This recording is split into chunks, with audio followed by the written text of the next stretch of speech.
Kasi nung una, di ba, meron akong problema sa lumbar ko. And then yung sciatica, isa rin din sa main problem ko. So, yun yung nag-decide ako. Naghanap kasi ako ng mga kailangan na yung parang therapy ba.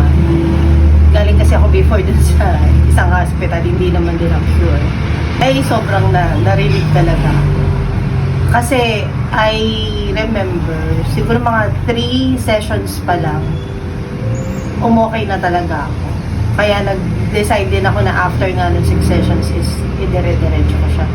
Kasi sobrang hindi na ako halos makalakad nun. Then, parang nababali yung katawan ko, para kung parang manaranggal na napuputol siya, gano'n. Kasi prior to that, galing na ako ng ER. Tapos, ang inano sa akin is kailangan ko magpa-opera daw sa lumbar ko nga. Maglalagay sila ng titanium, which is magkukos sa akin ng 400,000.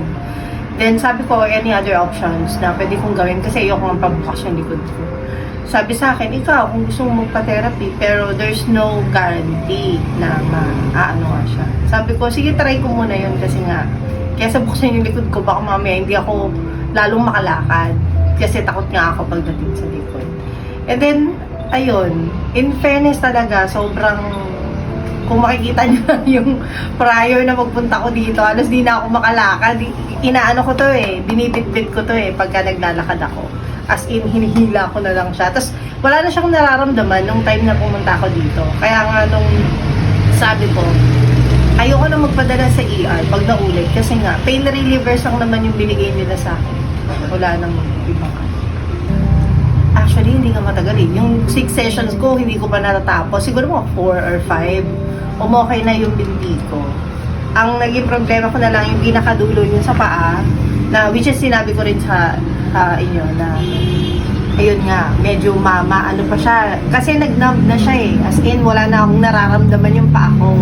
To the point na, di ba sinabihan niyo ako na ma'am, kung di niyo pa din na dito, palumpo na kayo. Sabi ko, hala, mululupo na. Which is, naramdam ko talaga. Na sabi ko, parang yun nga rin yung nararamdaman ko. Kasi hinihila ko na lang siyang ganun Hindi mo na siya ma-step Nung pumunta ako dito ng first time, hindi ko to iaangat. Hindi ko siya naigagalaw.